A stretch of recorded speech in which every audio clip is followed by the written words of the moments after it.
Hello. Today we're going to react to the spiritual side of TikTok.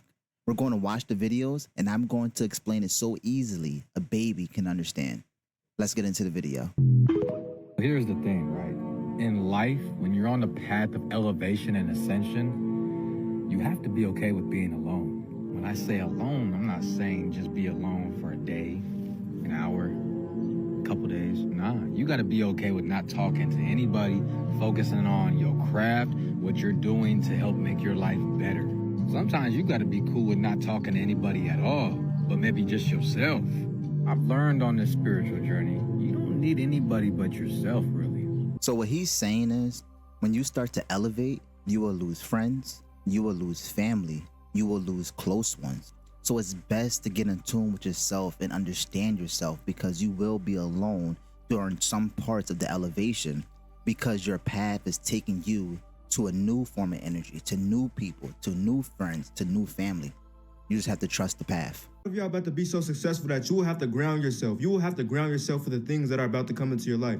You will literally have to ground yourself in your own greatness. It's like you came out of this isolation phase ready to play. You severed the soul ties. You garnered the courage to be seen. You did the inner work. You learned all the lessons. All of the creative endeavors you put to the side, you held off, you pretty much pursue them boldly because you transcended that illusion of that small self that you thought you were. I've owned the fact that you are an alchemist. Everything you touch turns to gold, but there may be a little bit inner resistance that sneaks up on you. I want you guys to understand that this success will be beyond your comprehension. It will transcend and shatter that limited perspective of what you thought was possible. He's talking about manifesting. He's basically saying if you stay grounded, which is stay focused, when you're trying to achieve greatness, you're less likely to mess up and to achieve what you want to achieve.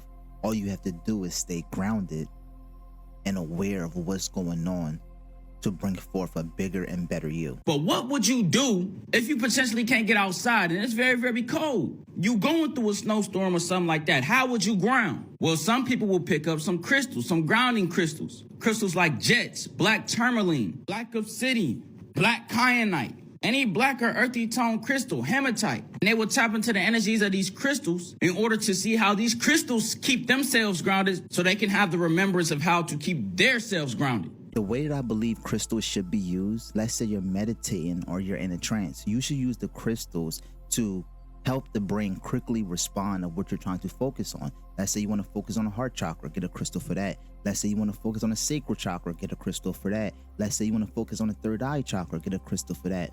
I believe that's how crystals should be worked to help the brain focus without actually losing track. When it comes to journaling, bruh, it is so important to start journaling and writing down your goals and manifestation. You gotta really think about this, bro. I'm living proof of it. Everything I have thought about, everything I have literally desired, wrote down, it has came into fruition. Look at what I'm wearing right now. And I'm finna show y'all.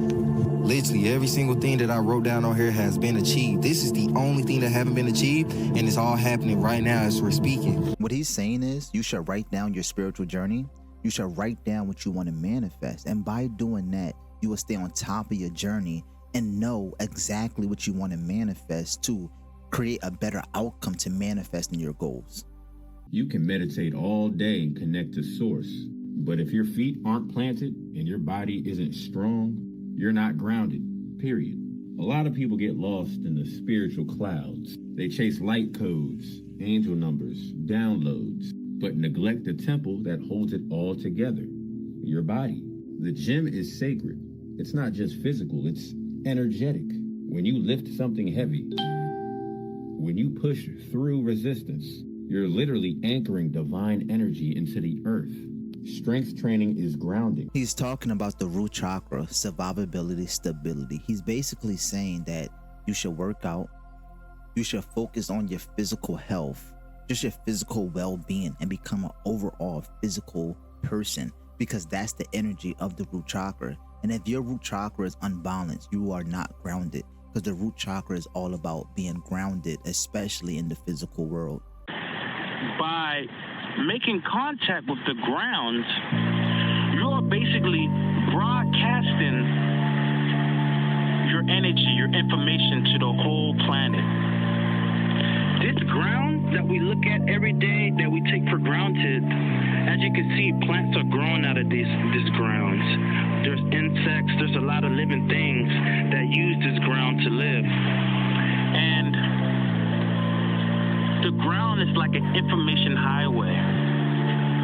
By simply planting my feet in the ground, I'm sending my electrical impulse, my electrical signal is being traveled hundreds and thousands of miles across the earth. What he's saying is when you go outside, and this only happens when you're outside, you can connect to the grid of the earth and the grid of the universe. And inside of that grid, you can energize it and manipulate energies inside of it. 3 easy ways to get grounded and clear your mind before meditating. Placing one hand on your chest and one hand on your belly allows you to be aware of your body and yourself as a whole rather than what's around you, and allows you to focus on your breath control. Humming allows your mind to be subtly occupied while keeping away intrusive thoughts so that you can maintain your grounded state and remain in that moment. And lastly, stretching allows you to ease tension, release built up energies, and remove any type of energy blockages. I personally choose to do this every time I begin a meditation, whether I need help getting grounded or not, because there's always some pent up energy that you need to release before beginning your meditation. Let me tell you what she is doing. By holding her chest, she's getting into that breathing rhythm. By humming, she's actually distracting her mind, which in turn turns it into a clear mind so she can focus on the meditation.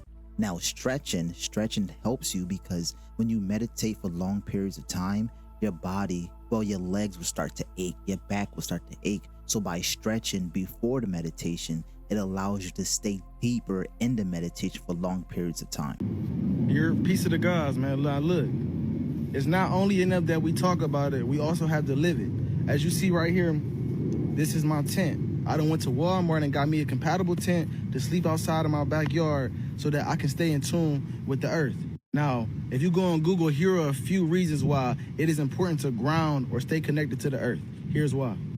Now, here you have a few very basic benefits of grounding, which is improves your mood, it improves your sleep, it reduces pain, it reduces stress, improves wound healing, improves immunity, reduces inflammation, and jet lag reduction. What he's saying, by being outside, you can heal a lot faster than being in the house. By being outside, you will be more relaxed, you will be mentally free.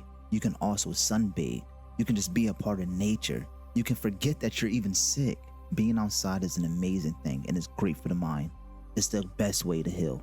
The secret of life is to waste time in ways that you like. That's what they mean when they say enjoy the journey and don't worry about the destination. Life is simply a series of moments and experiences. And how you choose to spend those moments and experiences is what alludes to life being meaningful. It's not about getting somewhere, it's about going somewhere. Because even when you get to the place that you've aspired to be, there's just another place to go after that. She is talking about the spiritual journey. The thing about the spiritual journey, it never ends. It's ongoing. Like, you can get to this point, you can get to that point, you can get to this point, and it's always something else. So the best thing that you can do when doing your journey is do a journey that you love. If it's art, make it art. If it's gaming, make it gaming. If it's just spiritual and being religious, make it that. Take a journey that you find interest in because it never ends. Find something that you enjoy.